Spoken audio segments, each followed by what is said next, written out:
بسم الله الرحمن الرحيم اقرأ باسم ربك الذي خلق.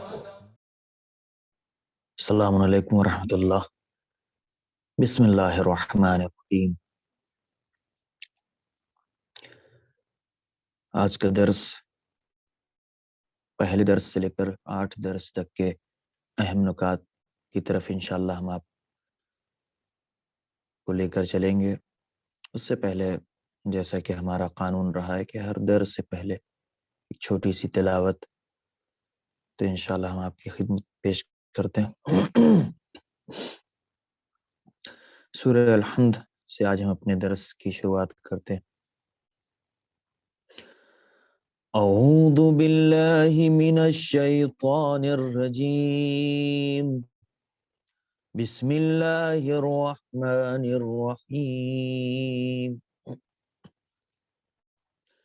الحمد للہ رب العالمین، الرحمن الرحیم، مالک یوم الدین، ایاک نعبد و ایاک نستعین، اہدنا الصراط المستقیم، صراط الذین انعمت علیہم غیر المغضوب علیہم ولا الضالین، صدق اللہ العلی العظیم۔ ناظرین کرام، آج جو ہمارا درس ہوگا، ہم چاہتے ہیں کہ 8 درس جو ہم نے دیے ہیں اس کا ایک مختصر خلاصہ آپ کی خدمت میں پیش کریں، تاکہ جو لوگ آج ایگزام میں شرکت کرنے والے ہیں ان کے لیے بھی ایک مرتبہ مرور ہو جائے، ریوائز ہو جائے اور ذہن میں چیزیں بیٹھ جائے۔ ہمارا مقصد یہ ہے کہ آپ زیادہ سے زیادہ علوم قرآنی سے واقفیت حاصل کریں، نہ کہ جو ہے وہ آپ سختی میں پڑ جائیں۔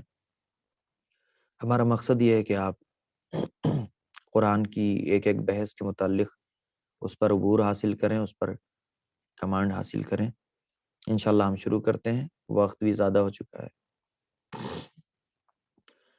سب سے پہلے قرآن مجید کے بارے میں جیسے ہم نے بتایا تھا روز اول کہ یہ ایک ایسی اکیلی کتاب ہے، اکیلی آسمانی کتاب ہے، تمام کتابیں نازل ہوئی آسمان سے، لیکن اس میں سے ایک واحد ایسی کتاب ہے کہ جو ابتدا سے، شروع سے اب تک اپنی اصلی حالت پر باقی ہے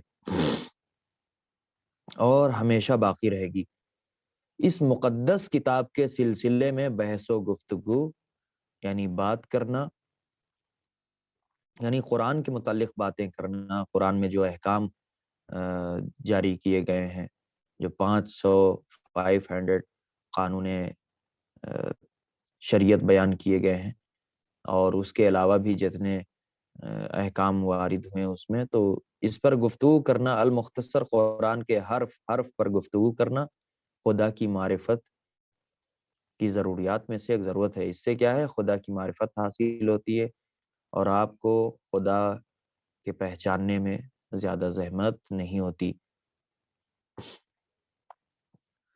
اور پھر ہم نے بتایا تھا کہ علوم قرآن اور تفسیر قرآن یہ جیسی اصطلاحیں ہیں، یہ جیسے الفاظ ہیں، جملے ہیں، ان سے واقف ہونا ضروری ہے۔ تو آپ کو دیکھنا پڑے گا علوم قرآن کیا ہے، تفسیر قرآن کیا ہے، تفسیر قرآن میں کیا کیا آتا ہے۔ تو اہم کتابوں سے بھی واقفیت ہونا ضروری ہے۔ پھر در حقیقت علوم قرآنی کو 2 حصوں میں تقسیم کیا جا سکتا ہے۔ نمبر 1 وہ علوم جو خود قرآن سے متعلق ہیں۔ آپ دیکھیے گا جو ہم آج کا درس دے رہے ہیں وہ پہلے درس سے لے کر 8ویں درس کا خلاصہ بیان کریں گے، لہٰذا اس چیز پر خاص توجہ ہونی چاہیے، کیونکہ انہی 8 درس کا آج آپ کا امتحان ہے۔ وہ علوم جو خود قرآن سے متعلق ہیں، نمبر 1، اور نمبر 2 وہ علوم جو قرآن کے مندرجہ ذات مضامین سے ماخوذ ہیں۔ مطلب 2 طرح کی چیزیں ہیں۔ قرآن کے اس علوم کو 2 حصوں میں تقسیم کیا گیا ہے، ایک وہ کہ جو خود قرآن سے متعلق ہیں، اور وہ دوسرے علوم وہ کہ جو قرآن سے لیے گئے ہیں۔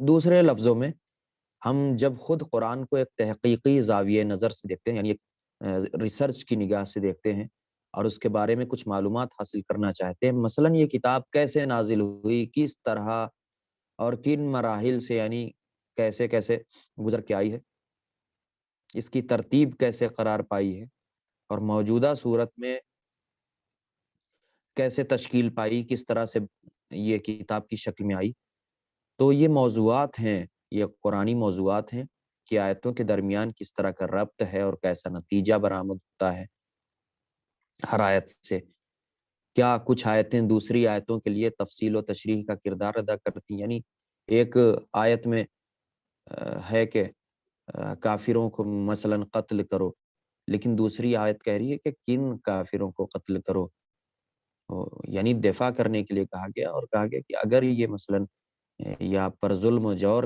کرنے لگیں، یہ فساد کرنے لگیں، تب انہیں قتل کرو۔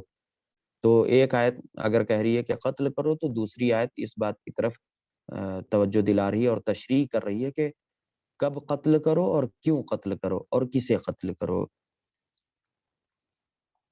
اور پھر ناسخ و منسوخ یہ ساری چیزیں اپنی جگہ پر ہیں۔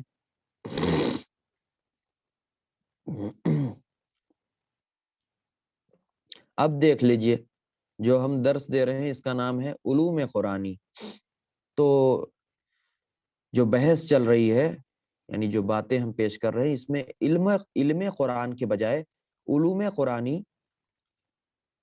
یعنی مفرد کے بجائے جمع کا صیغہ کیوں استعمال ہوا؟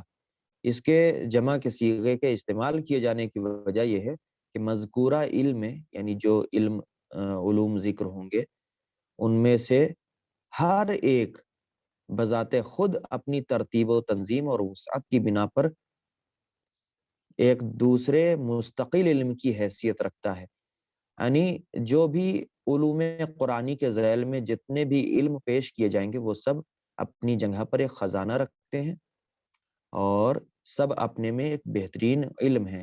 ہر شاخ اپنے میں جتنی بھی شاخیں نکلیں گی، مثلا اسباب و شان نزول، پھر جیسا کہ ہم نے بتایا اعجاز قرآن کیا ہے، پھر تفسیر قرآن کیا ہے، شان نزول کیا ہے، اور اس طرح کے جتنے بھی ابھی کلام الہی سے مختص چیزیں، یعنی مخصوص چیزیں جو آئیں گی، وہ کیا کہیں گی، وہ اپنے میں خود ایک علم رکھتی ہیں۔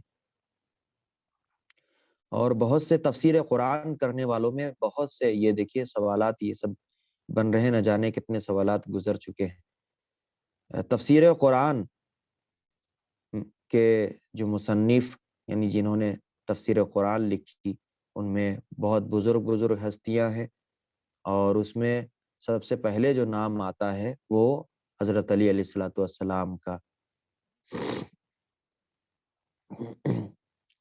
خلفاء کے درمیان جو سب سے زیادہ تفسیر قرآن کے بارے میں سب سے زیادہ مطالب بیان کرنے والے، وہ حضرت علی علیہ السلام ہیں، اور حضرت علی علیہ السلام کے بعد عبداللہ ابن عباس، اس کے بعد پھر عبداللہ ابن مسعود اور ابی بن کعب جیسے صحابہ اس سلسلے کی نامی گرامی شخصیتیں ہیں، جنہوں نے تفسیر قرآن کے بارے میں سب سے زیادہ مطالب بیان کیے۔ لیکن یہ مکمل طور سے کب اس کی تالیفات شروع ہوئی؟ یہ 200 ہجری سے شروع ہوئی، جیسا کہ ہم نے بتایا تھا امام علی رضا علیہ الصلوۃ والسلام کے دورہ امامت سے۔ اور اسی طرح خیر ساری باتیں اپنی جگہ پر پھر ہم پیش کرتے ہیں کہ قرآن کے متعلق جو ہم نے اہل سنت کی کتابیں بیان کی تھیں، ان میں سے پہلی کتاب البرہان فی علوم القرآن، دوسری الاتقان فی علوم القرآن۔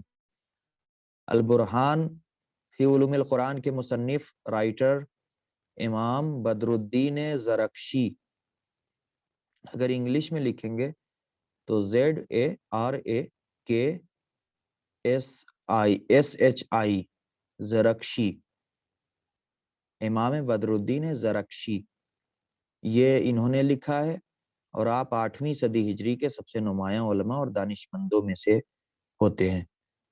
آپ 745 ہجری میں قاہرہ میں پیدا ہوئے، قاہرہ ایک سرزمین ہے، قاہرہ میں پیدا ہوئے اور اسی سرزمین پر آپ کی نشو نما ہوئی، وہی یعنی نشو نما یعنی وہی پھولے پھلے جوان ہوئے۔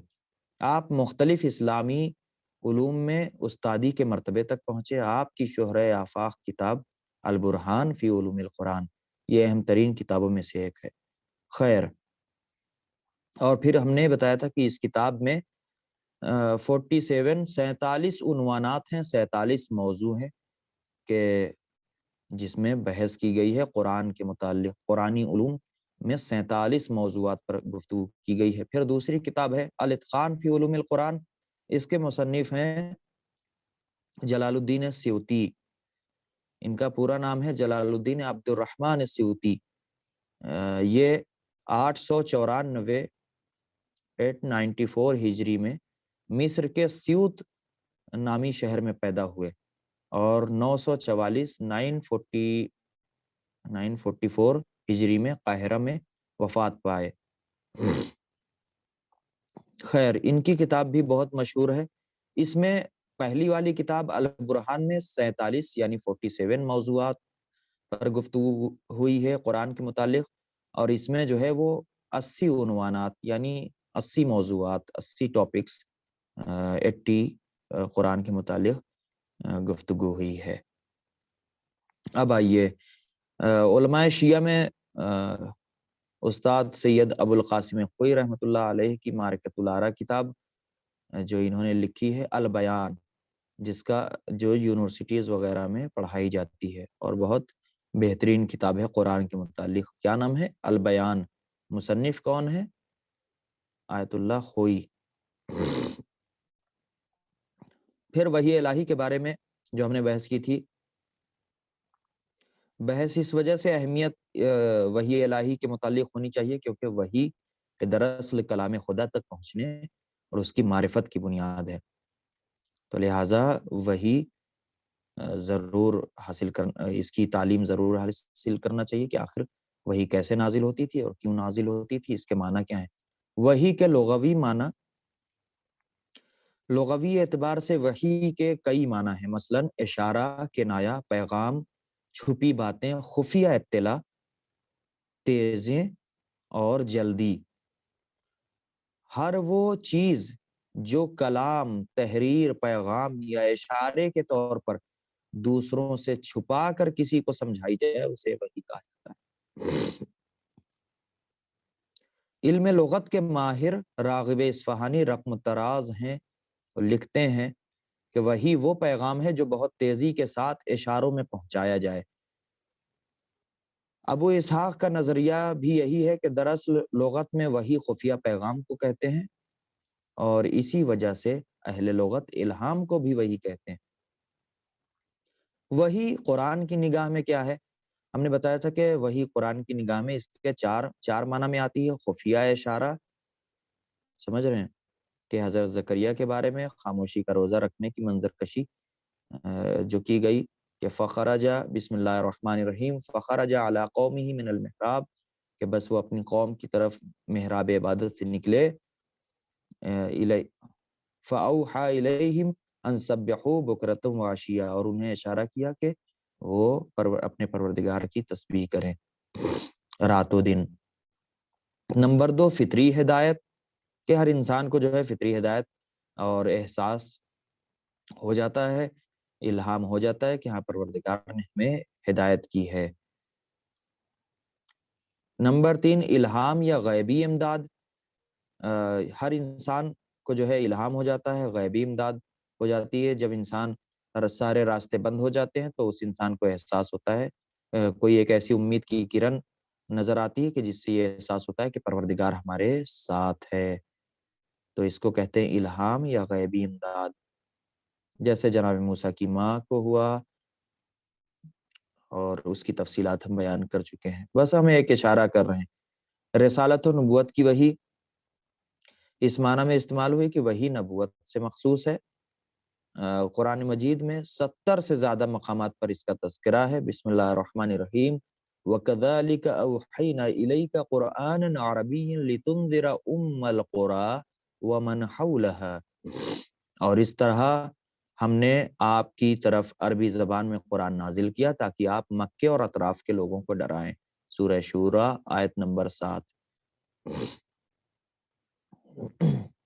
امام حسن عسکری علیہ السلام فرماتے ہیں کہ خدا نے پیغمبر صلی اللہ علیہ وآلہ وسلم کے روح و قلب کو سب سے بہتر اور حق و صداقت کو قبول کرنے کے لیے سب سے مناسب پایا تو آپ کو نبوت کے لیے منتخب کر لیا۔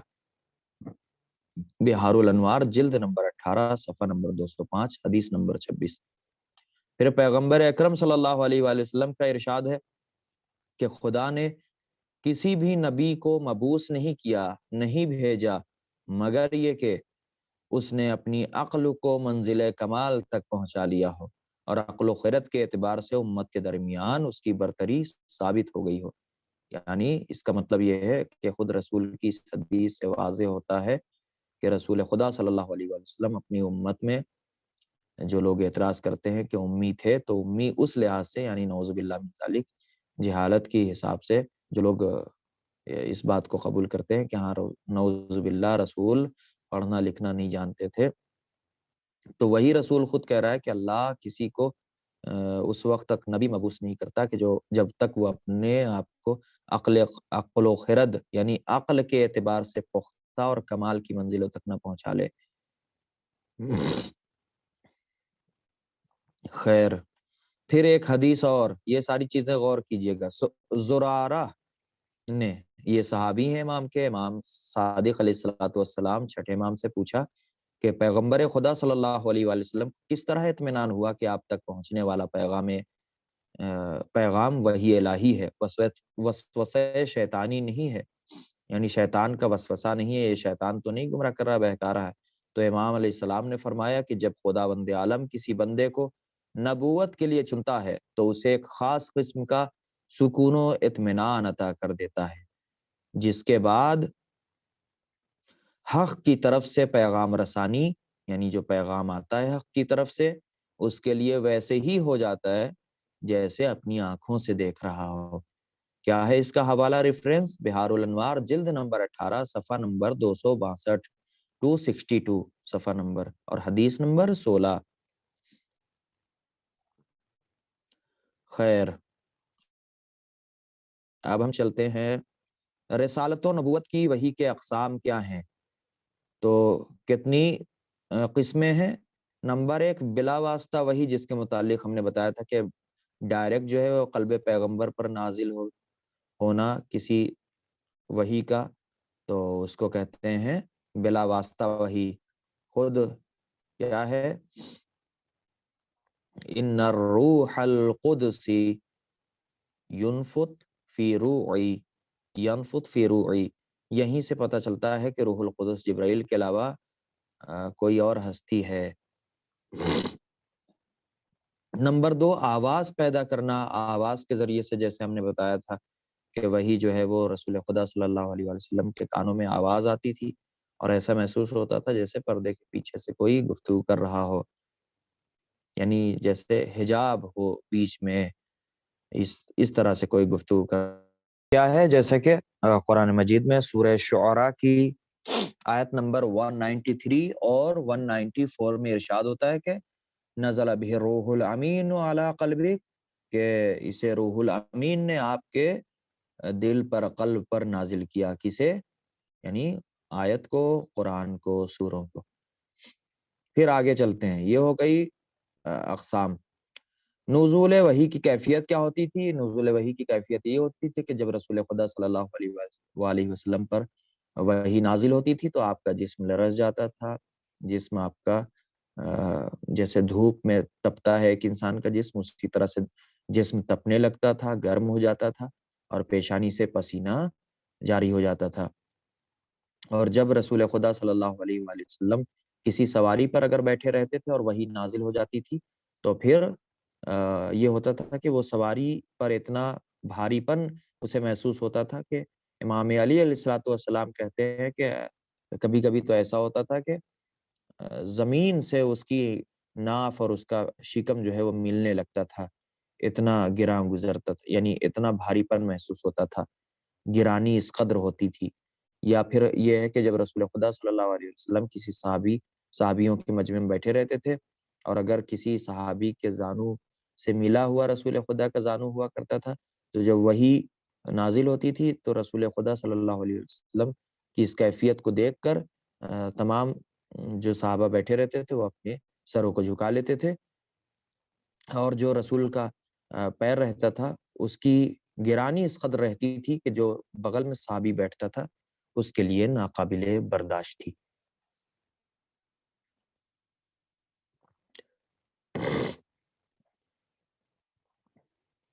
مولا علی نے جو بیان کیا ہے وہ سورہ مائدہ جب نازل ہوا اس وقت رسول خدا صلی اللہ علیہ وآلہ وسلم کی کیا کیفیت تھی، اس کیفیت کو مولا علی نے بیان کیا ہے۔ اور عبادہ بن صامت کہتے ہیں کہ نزول وحی کے موقع پر رسول خدا صلی اللہ علیہ وآلہ وسلم کا چہرہ اور بدن متغیر ہو جاتا تھا، آپ اور آپ کے صحابہ اس وقت سروں کو جھکا لیتے تھے۔ یہ ہم خلاصہ بیان کر رہے ہیں، اس لیے جو ہے آج ہمارے بیان کرنے کا بھی انداز تھوڑا سا بدلا ہوا ہے، تو لہٰذا پریشان نہ ہوئیے گا۔ ہم چاہتے ہیں جلدی جلدی آپ کو درس کا خلاصہ بھی بیان کر دیں تاکہ جو لوگ ہمارے درس میں شرکت کرتے ہیں انہیں زیادہ زحمت کا سامنا نہ کرنا پڑے۔ قرآن مجید کا مسئلہ ایسا ہے نازل ہونے کا کہ قرآن مجید میں ان آیات اور سوروں کا مجموعہ ہے جو پیغمبر اسلام صلی اللہ علیہ وآلہ وسلم پر ہجرت سے پہلے یا ہجرت کے بعد مختلف حالات میں نازل ہوئے۔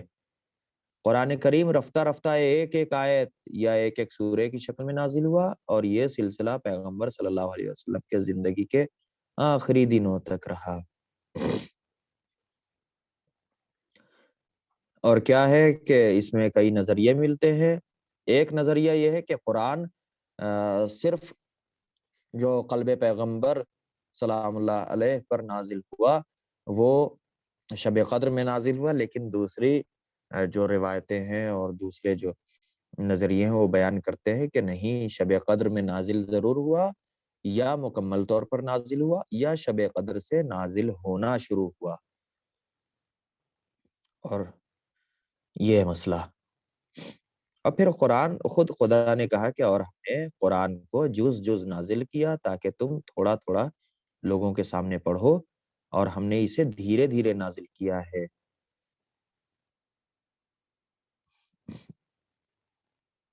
نزول کا آغاز جو ہوا ہے وہ کہتے ہیں کہ قرآن مجید نے اس بات کی وضاحت کر دی ہے، اس کو واضح کر دیا ہے کہ نزول قرآن کا آغاز رمضان المبارک شب قدر میں ہوا۔ بسم اللہ الرحمن الرحیم، شہر رمضان الذی انزل فیہ القرآن، سورہ بقرہ کی آیت نمبر 185۔ ماہ رمضان وہ مہینہ ہے جس میں قرآن نازل کیا گیا۔ پھر ارشاد ہوتا ہے سورہ قدر کی پہلی آیت میں، انا انزلناہ فی لیلۃ القدر۔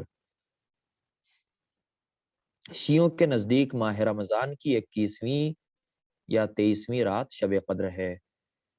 شیعوں کے نزدیک 21ویں اور 23ویں رات، پھر اس میں 19 کو بھی شامل کیا جاتا ہے، اور بہت سے لوگ 27 کو بھی شامل کرتے ہیں، 27 ماہ مبارک کو۔ شیخ کلینی رحمت اللہ علیہ بہت بڑے عالم دین، عالم تشیع کے گزرے ہیں، حسان بن مہران سے روایت کرتے ہیں کہ انہوں نے امام صادق علیہ السلام سے شب قدر کے بارے میں دریافت کیا تو امام علیہ السلام نے فرمایا کہ 19ویں شب میں انسانوں سے متعلق مسائل مقدر ہوتے ہیں، ان کی تقدیر میں ہوتے ہیں، 21ویں رات میں معین ہوتے ہیں، اور 23ویں رات میں ان پر مہر لگتی ہے۔ وسائل الشیعہ جلد نمبر 7، ابواب احکام شہر رمضان، اور باب نمبر 32، حدیث نمبر 1 اور 2۔ شیخ صدوق فرماتے ہیں کہ ہمارے بزرگوں کا فیصلہ ہے کہ ماہ رمضان کی 23ویں رات شب قدر ہے۔ الخصال جلد نمبر 2، صفحہ نمبر 102۔ 3 سال کا جو وقفہ ہوا ہے وہ کیا ہے کہ پیغمبر اسلام صلی اللہ علیہ وآلہ وسلم ہجرت سے 13 سال پہلے 609 عیسوی میں 27 رجب کو نزول وحی کے بعد مبعوث پر رسالت ہوئے، لیکن ایک آسمانی کتاب کے عنوان سے نزول قرآن کا آغاز 3 سال کے بعد، ہجرت سے 13 سال پہلے 609 عیسوی میں 27 رجب المرجب کو نزول وحی کے بعد مبعوث برسالت ہوئے۔ لیکن جو قرآن کا اطلاق ہوتا ہے وہ 3 سال کے بعد سے جو قرآنی آیت نازل ہوئی ہیں اس کا اطلاق قرآن پر ہوتا ہے، اور یہ مفسرین کا فیصلہ ہے۔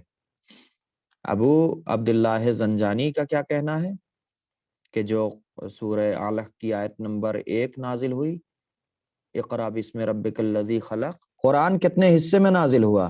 کہتے ہیں کہ اس میں ہم نے کئی نظریے آپ کے سامنے بیان کر دیے کہ قرآن جو ہے وہ کئی نظریے ہیں اس کے، جس میں سے ہم نے آپ کو بتایا تھا کہ قرآن یا شب قدر میں مکمل طور پر نازل ہوا، یا شب قدر سے نازل ہونا شروع ہوا، یا پھر دونوں مسئلے پیش آئے کہ قرآن نازل ہو گیا تھا لیکن جیسے جیسے سال میں جیسی جیسی ضرورت پڑتی تھی ویسے ویسے رسول خدا صلی اللہ علیہ وآلہ وسلم لوگوں کے سامنے جبرائیل امین پروردگار کی طرف سے حکم لے کر آتے تھے اور رسول خدا بیان کرتے تھے۔ اب ہم آگے چلتے ہیں، جو لوگ ہمارے منتظر ہیں کہ اب ہم کیا بیان کرنے والے ہیں، تو دیکھیے صرف آپ کی بھلائی کے لیے درس کا خلاصہ، جو درس کی اہم باتیں ہیں وہ ہم آپ تک پہنچانے کی کوشش کر رہے ہیں۔ اسباب نزول کے متعلق جیسا کہ ہم جانتے ہیں کہ قرآن مجید مختلف حالات اور موقعوں کے پیش نظر زمان بعثت کے دوران نازل ہوا۔ بہت سی آیتیں وقت اور ماحول کے تقاضے کے مطابق نازل ہوئیں، یہ آپ کو معلوم ہے۔ مثلا کسی حادثے یا مشکل کے وقت یا کسی سوال کا جواب دینے کے لیے انہی حالات، وجوہات اور مواقع کو شان نزول یا اسباب نزول کہا جاتا ہے۔ شان نزول اور اسباب نزول، اس پر خاص توجہ کہ آخر شان نزول کسے کہتے ہیں اور اسباب نزول کسے کہتے ہیں۔ اب ہم آپ کو آگے لے چلتے ہیں۔ اسی بنا پر کسی بھی آیت کی مکمل تفسیر جاننے کے لیے اس کے سبب نزول اور شان نزول کی طرف رجوع کرنا ضروری ہے۔ مثلا جیسا ہم نے بتایا تھا اس دن، ان الصفا والمروۃ من شعائر اللہ فمن حج البیت او اعتمر فلا جناح علیہ ان یطوف بہما، سورہ بقرہ کی آیت نمبر 158، کہ بے شک صفا و مروہ نام کی پہاڑیاں اللہ کی نشانیوں میں سے ہیں، لہٰذا جو شخص بھی حج یا عمرہ کرے اس کے لیے کوئی حرج نہیں کہ ان کا طواف کرے۔ اب یہاں پر کوئی حرج نہیں کہ ان کا طواف کرے، کیا مطلب؟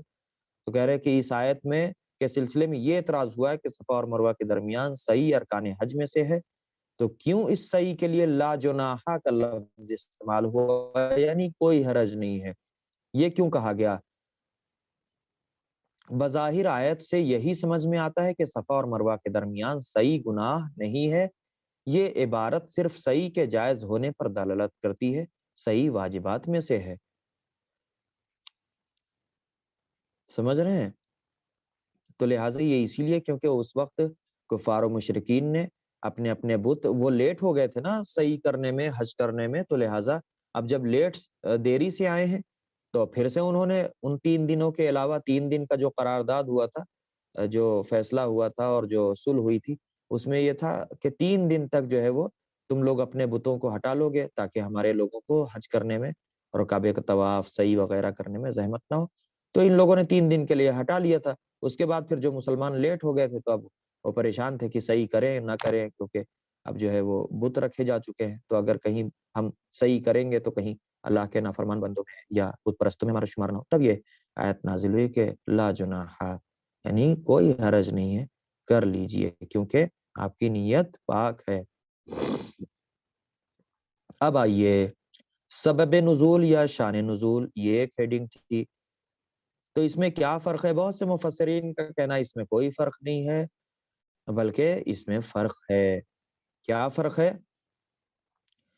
کہ در حقیقت شان نزول کا مفہوم سبب نزول سے زیادہ عام اور وسیع ہے۔ وسیع یعنی پھیلا ہوا، جیسے ہندی میں کہتے ہیں وستار، وستارت روپ سے، اور اسی طرح کے ماضی، حال یا مستقبل، گزرا ہوا زمانہ، دور حاضر کا زمانہ، آئندہ یعنی فیوچر، اور یہ حال کا زمانہ یعنی پریزنٹ کا. یعنی اسی طرح ماضی، حال اور مستقبل میں کسی بھی زمانے میں واقعات، افراد یا فرائض و احکام کے سلسلے میں نازل ہونے والی آیات کو شان نزول کہا جاتا ہے. کن آیات کو؟ کہ جو واقعات اور حادثات کے وقت اور احکام کے وقت جو آیتیں نازل ہوتی تھیں احکام کو لے کر، اس کو کیا کہتے ہیں؟ شان نزول. تو ہم نے کیا کہا کہ مثلا کسی بھی زمانے میں واقعات، افراد یا فرائض و احکام کے متعلق جو آیات نازل ہوتی تھیں تو انہیں شان نزول کہا جاتا تھا. یعنی ماضی، حال، مستقبل کبھی بھی تو کسی بھی زمانے میں نازل ہو کسی بھی واقعے کو لے کر تو اسے شان نزول کہا جاتا تھا کہ فلاں شان میں نازل ہوئی، فلاں بارے میں نازل ہوئی. لیکن سبب نزول فقط اس آیت کو کہتے ہیں، یا مثلا سبب نزول صرف اسے کہتے ہیں کہ جو وہ واقعہ کہ جو اضطراری صورت میں، ایمرجنسی میں پیش آیا ہو اور اس کے متعلق کوئی حادثہ پیش آیا ہو تو اس واقعے کے لیے جو آیت فوراً نازل ہو جائے اسے کیا کہتے ہیں؟ سبب نزول. سمجھ رہے ہیں آپ؟ تو یہ ہو گیا مسئلہ. اب ہم آگے چلتے ہیں.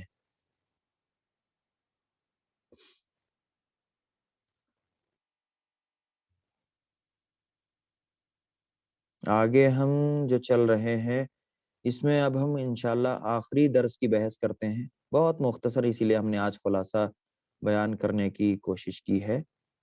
کاتبین وحی کے متعلق جو ہم نے گفتگو کی تھی کل غالباً، تو اس میں ہم نے بتایا تھا کہ رسول خدا صلی اللہ علیہ وسلم کو امی کیوں کہا جاتا تھا؟ اس لیے کہا جاتا تھا کیونکہ ایک تو وہ ام القریٰ یعنی مکے کی سرزمین میں پیدا ہوئے، لہٰذا اس لیے اس جگہ کے منسوب ہونے کی وجہ سے انہیں امی کہا جاتا تھا. عربی زبان میں ام کا مطلب ہوتا ہے ماں، اور جو بھی ماں کی طرف منسوب ہو اسے امی کہا جاتا ہے. اور جو مکے کی سرزمین ہے اسے ام القریٰ اس لیے کہا جاتا ہے کیونکہ وہ زمینوں کی ماں ہے. یعنی کعبہ اور مکہ جو ہے وہ سینٹر آف ورلڈ ہے، یعنی جو دنیا کا جو دنیا جہاں سے شروع ہوئی ہے اسے، یعنی اللہ نے جو زمین بچھائی ہے وہ کعبے سے شروع کی ہے. تو مکے کی سرزمین اس فضیلت کی حقدار ہے کہ اسے ام القریٰ کہا جائے، زمینوں کی ماں. پھر ارشاد ہوا رسول کے لیے هو الذی بعث فی الامیین رسولا منہم یتلو علیہم آیاتہ ویزکیہم ویعلمہم الکتاب والحکمہ. یہ سورہ جمعہ کی آیت نمبر 2 ہے. اس میں یہی ارشاد ہوا کہ امیین میں سے ہم نے ایک نبی کو بھیجا. اس کا مطلب کیا ہے کہ بہت سے لوگوں نے یہ سمجھا کہ رسول نعوذ باللہ جاہل تھے اور پڑھے لکھے نہیں تھے، لیکن ایسا نہیں ہے، جبکہ رسول پڑھے لکھے تھے. ورنہ کوئی جاہل کتاب و حکمت کی تعلیم اور تزکیہ نفس کیسے کر سکتا ہے؟ جیسے ہم نے مثال دیا تھا کہ کوئی بھی شخص اپنے بچوں کے لیے کوئی ایسے ٹیچر کا انتخاب نہیں کرتا کہ جو جاہل ہو، ان پڑھ ہو، بلکہ عام بھی ٹیچر کوئی اگر چھوٹے سے بچے نرسری کے جی، یو کے جی، ایل کے جی کے لیے بھی اگر کسی بچے کے ٹیچر کا انتخاب کیا جاتا ہے تو یہ انسان کوشش کرتا ہے کہ کم سے کم وہ ہائی اسکول تک پڑھا ہو، 8 تک پڑھا ہو. سمجھ رہے ہیں؟ تو جب ایک چھوٹی سی تعلیم حاصل کرنے کے لیے جو ہے وہ اتنے اچھے استاد کو ہم لوگ تلاش کرتے ہیں تو پروردگار اس عالم کائنات کی ذمہ داری رسول کے ہاتھ میں دینے کے لیے کیسے اسے ان پڑھ بھیج سکتا ہے؟ ایسا نہیں ہو سکتا. اور یہ ساری دلیلیں ہم نے جو آپ کو پیش کی تھیں. پیغمبر دیکھیے، ایک ہوتا ہے لکھنا پڑھنا نہیں جانتے تھے اور ایک ہوتا ہے کہ لکھتے پڑھتے نہیں تھے. یہ دو جملے ہیں الگ الگ. کیا ہے پہلا جملہ؟ کہ لکھنا پڑھنا نہیں جانتے تھے. یہ سمجھ لیجئے کہ نعوذ باللہ من ذالک رسول کی توہین ہے.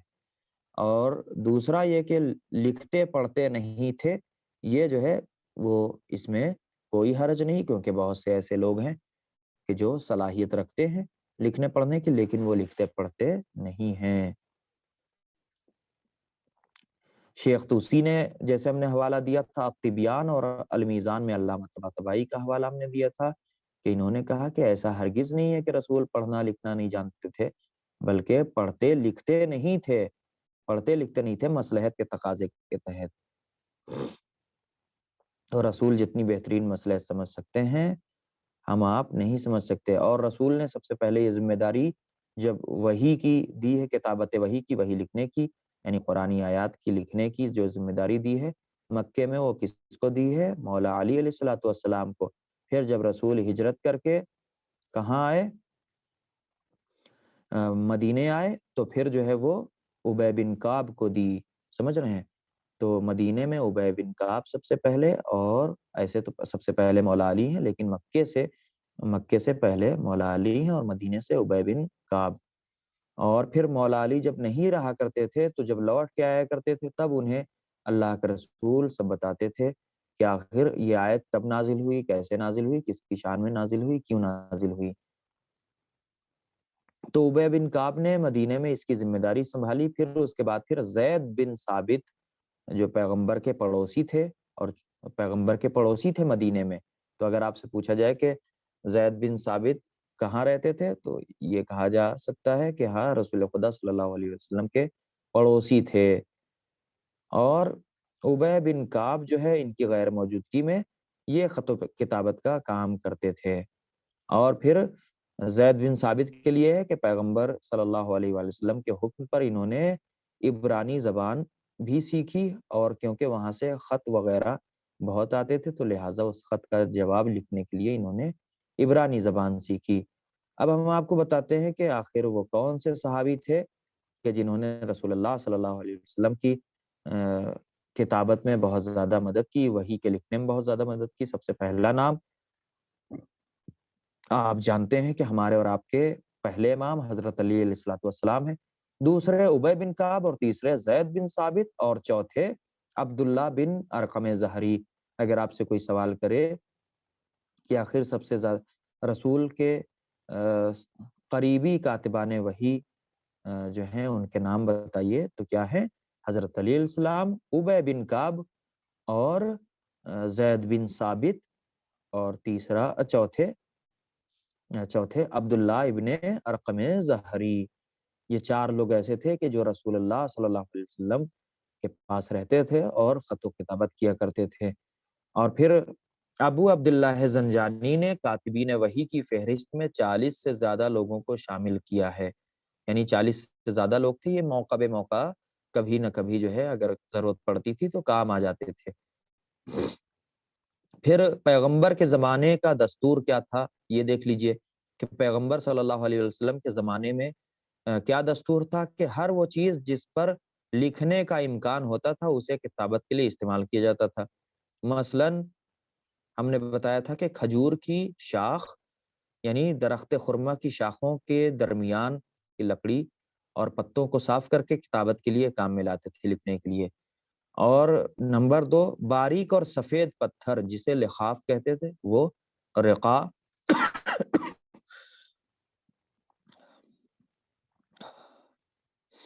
یہ نمبر 3 یعنی تیسرے نمبر پر آتا ہے، کھال پتوں یا کاغذ کے ٹکڑے۔ اور نمبر 4 ادیم کی جمع ہے، لکھنے کے لیے تیار کی گئی کھال۔ خصوصی طور پر یہ کھال تیار کی جاتی تھی لکھنے کے لیے، اس کھال پر یہ آیتیں رسول کے گھر میں محفوظ طور پر لکھ کر رکھ دی جاتی تھی، اور جو لوگ چاہتے تھے اپنے گھر میں لے جانا وہ کاپی کرتے تھے۔ کیسے کاپی کرتے تھے؟ کسی کاغذ پر لکھتے تھے یا پتوں پر لکھتے تھے، اور لے جا کر اپنے گھر میں کپڑوں کے خول میں رکھ کر اور اسے دیوار پر ٹانگ دیا کرتے تھے، آویزاں کر دیتے تھے، یعنی ٹانگ دیتے تھے یا لگا دیتے تھے، نصب کر دیتے تھے، جو بھی آپ کہہ لیں۔ سمجھ رہے ہیں آپ؟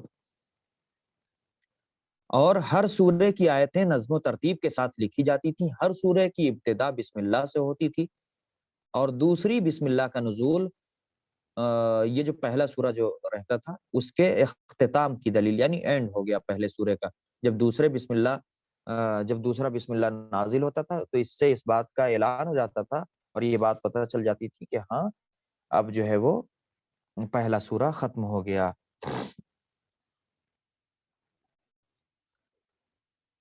تو لہٰذا یہ امید کرتے ہیں کہ آج 8 درس تک کا جو ہم نے خلاصہ آپ کے سامنے پیش کیا ہے اس میں سے آپ تمام لوگ زیادہ سے زیادہ مدد کریں گے علم حاصل کرنے میں ایک دوسرے کی، اور جو بھی آپ سے سوال ہوں ان کا بہترین طریقے سے جواب دیجیے گا. جتنی احادیث ہم نے ابھی تک بیان کی ہیں ان احادیث پر خصوصی توجہ ہونی چاہیے کہ کون سی ہم نے حدیث اور کس کے لیے اور کیا بیان کی ہے جو ہم الگ سے بیان کرتے تھے. تو لہٰذا ان تمام چیزوں پر خاص توجہ دینی ہوگی. انشاءاللہ آپ سب سے ملاقات ہوگی.